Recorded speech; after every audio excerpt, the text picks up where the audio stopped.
One complete revision of India's 21 foreign currency transactions. बच्चों foreign currency transactions में ये standard में हम लोग फॉरेन करेंसी ट्रांजैक्शंस सीखेंगे और foreign operations, accounting for foreign currency transactions and foreign operations. Foreign currency transactions में you will find two types of transactions. One is relating to monetary and other is non-monetary. Other is non-monetary. India's 21 में से forward contracts हटा दिया है और long term loans is also remove. These are out of scope of India's 21. But towards the end मैंने long term loans के बारे में थोड़ा सा एक्सप्लेनेशन दे दिया है. Regarding forward contracts, it has been shifted to financial instruments wala standard. India's 107, 109, India's 32. Now, I've explained you important definitions in this accounting standard, that is meaning of exchange rate. Exchange rate is nothing but 1 unit of foreign currency. हम कितना रुपया देके खरीद सकते हैं. 1 unit of foreign currency हम कितना रुपया देके खरीद सकते हैं, उसको हम लोग बोलते हैं एक्सचेंज रेट. इसमें भी बाइंग रेट अलग होती है, सेलिंग रेट अलग होती है. थोड़ी बाइंग रेट हायर साइड पे होती है as compare to selling rate. और हमको एक्सचेंज रेट के लिए चार रेट्स की जरूरत पड़ने वाली है for recording any transactions. That is the rate at the beginning of the year, rate at the end of the year. Beginning of the year की रेट को बोलते हैं opening rate, end of the year के rate को बोलते हैं closing rate. Transaction के rate को बोलते हैं स्पॉट रेट, और एक पूरे साल के रेट को बोलते हैं एवरेज रेट. फिर monetary and non monetary items. Monetary items में बनने के लिए 3 कंडीशन सेटिस्फाई करनी पड़ती है. That is such item of trial balance should be an asset और अ लाइबिलिटी.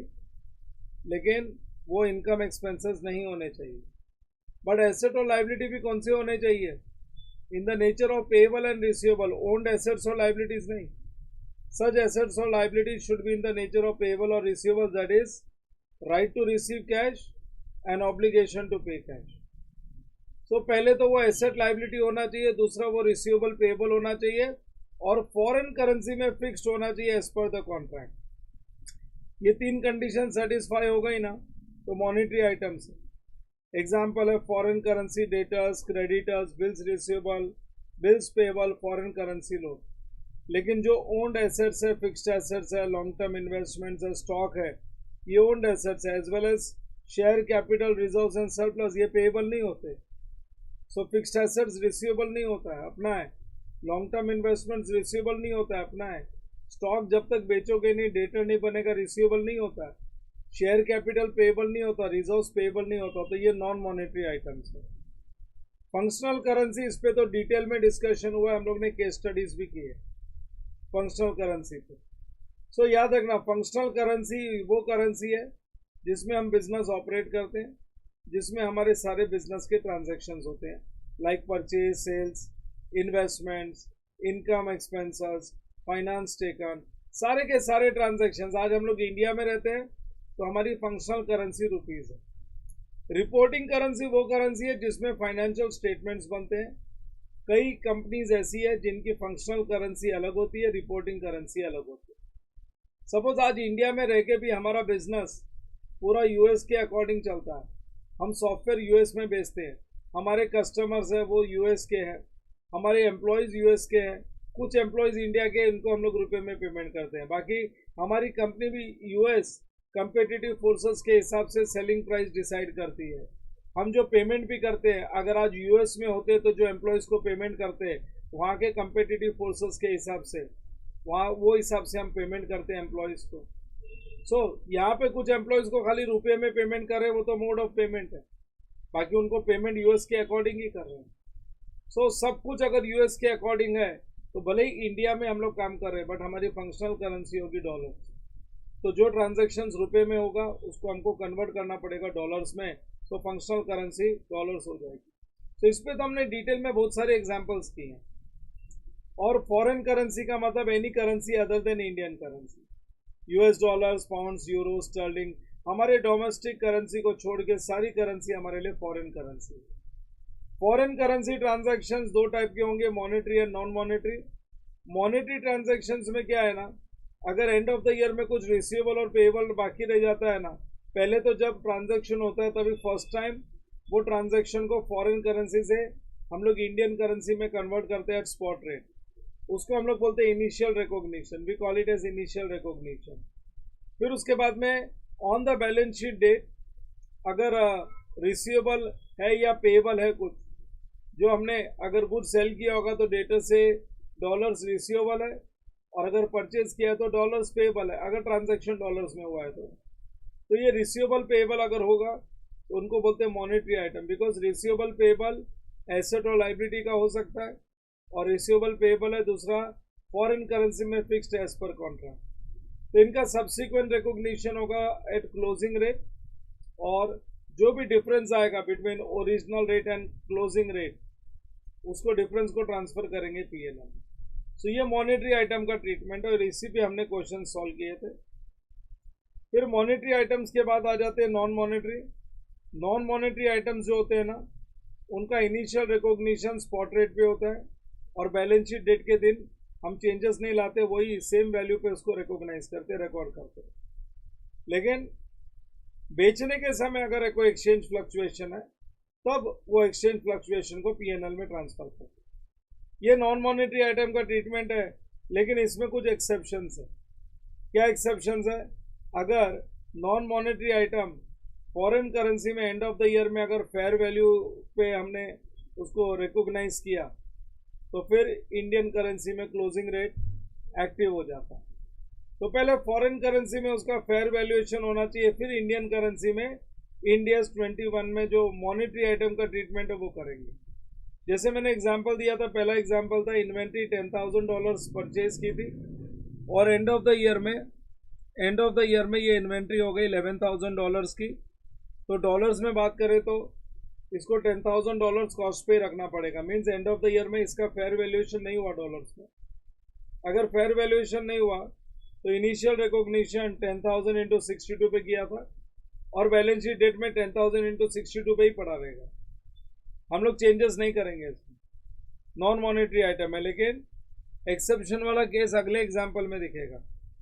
नेक्स्ट एग्जाम्पल में इन्वेंट्री है $10,000 की, लेकिन एंड ऑफ द ईयर में $9,800 हो गया, तो फॉरेन करेंसी में $2,200 हमको कम करने पड़ेंगे, because cost of NRV whichever is lower में एनआरवी लोअर है, NRV is lower than cost. तो फॉरेन करेंसी में हमको रिड्यूस करना पड़ेगा, we have to reduce in foreign currency, ठीक है ना।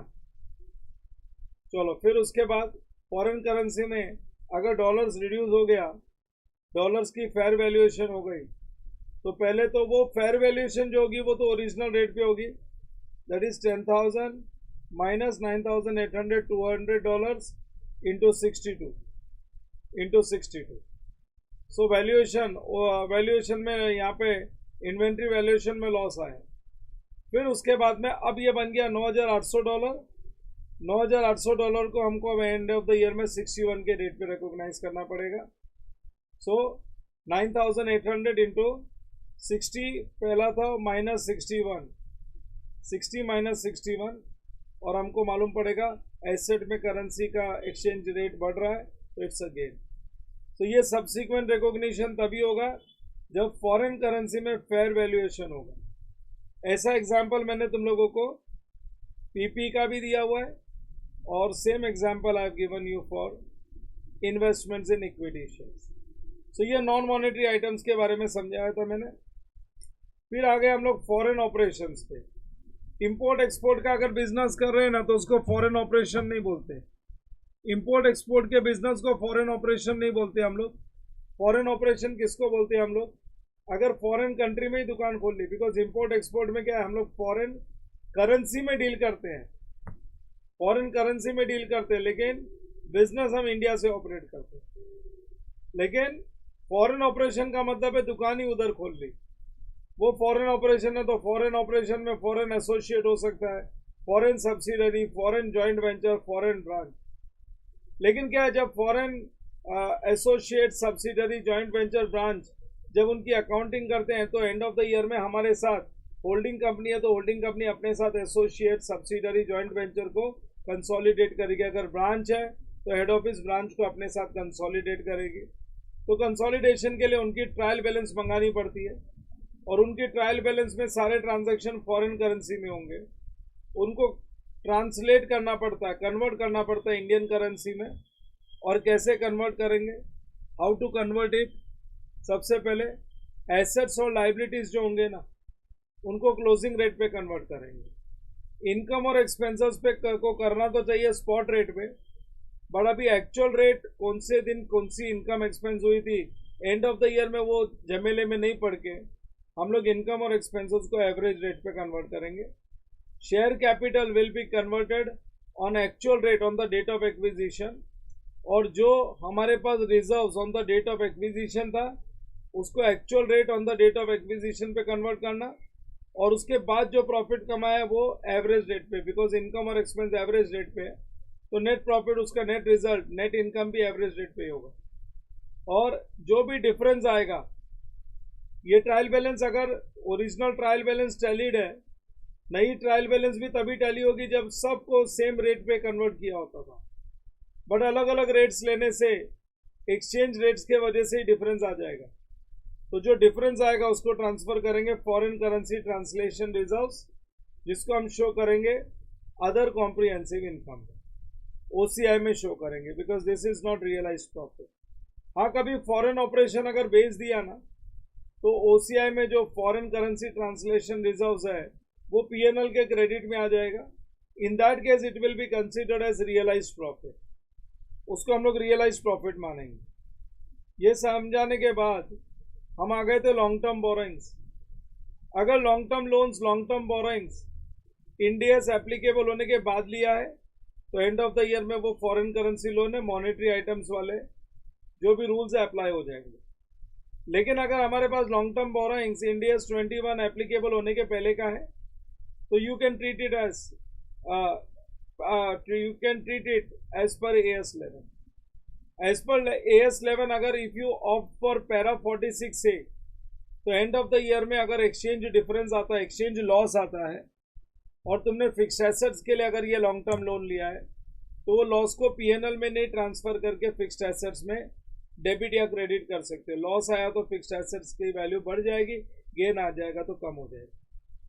और अगर फिक्स्ड एसेट्स के लिए नहीं लिया है लॉन्ग टर्म लोन और फिर भी पैरा 46 से अगर अवेल किया है, you have opted for it, तो जो डिफरेंस आएगा foreign currency monetary item difference account में जाए और वो हम शो करेंगे under the other equity that is reserves, और उसको हम लोग ओवर द पीरियड उसको राइट ऑफ कर देंगे पीएनएल में।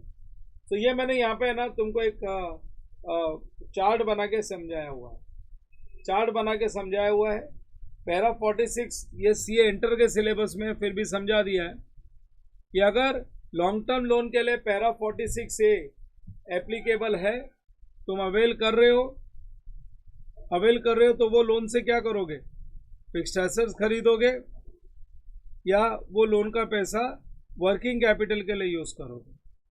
तो अगर फिक्स्ड एसेट्स खरीदा है तो पहला ओरिजिनल एंट्री तो कोई प्रॉब्लम ही नहीं है, bank to foreign currency loan, fixed assets to bank.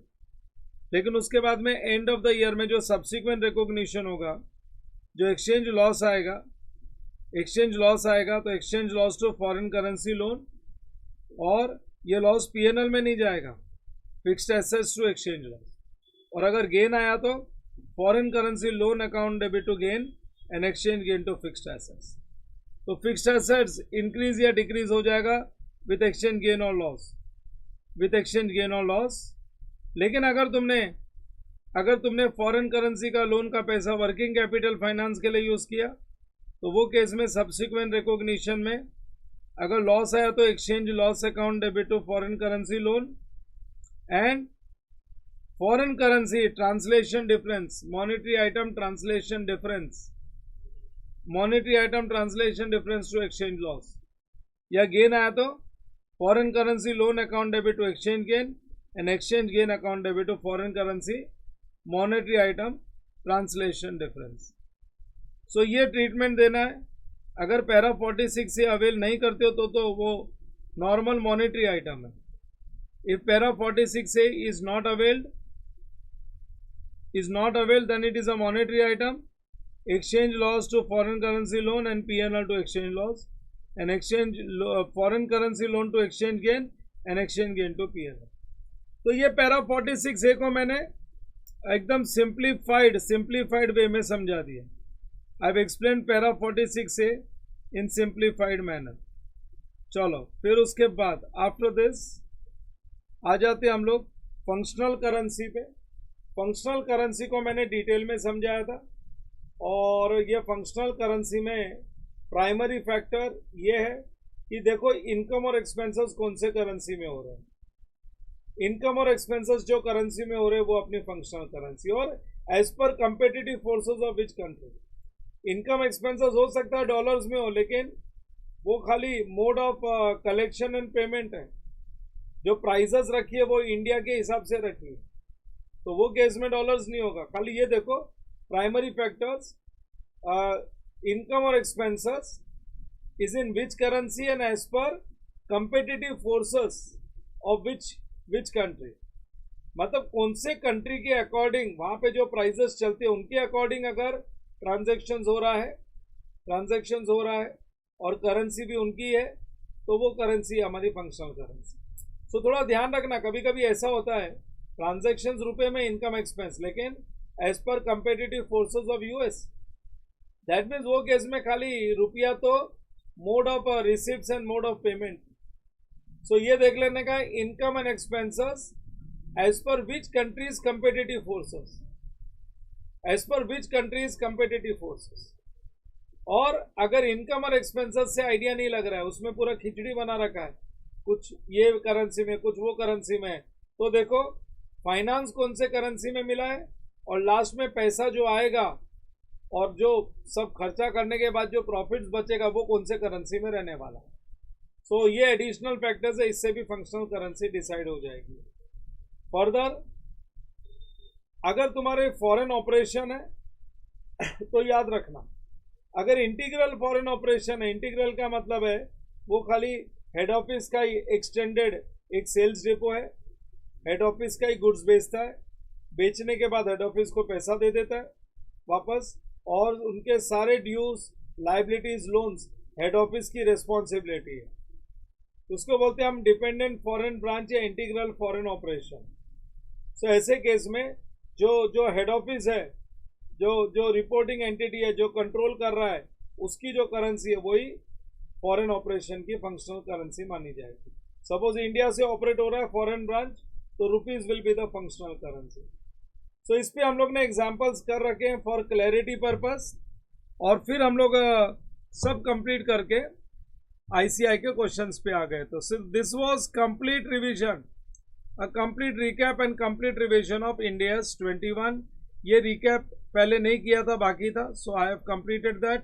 So for every accounting standard I am doing this recap, and this recaps जो मैं करा रहा हूँ ना, ये कहाँ से देखना है. एक तो ये यूट्यूब पे प्रीमियम होता है, और तभी का तभी देख लेना चाहिए, और उसके बाद में एक बार प्रीमियर हो जाए, उसके बाद में अगर रिफ़र करना हो, after that if you want to refer then go to our website. अपने वेबसाइट पे जाओगे www.sersharma.com. when you go to our website you will land on this page.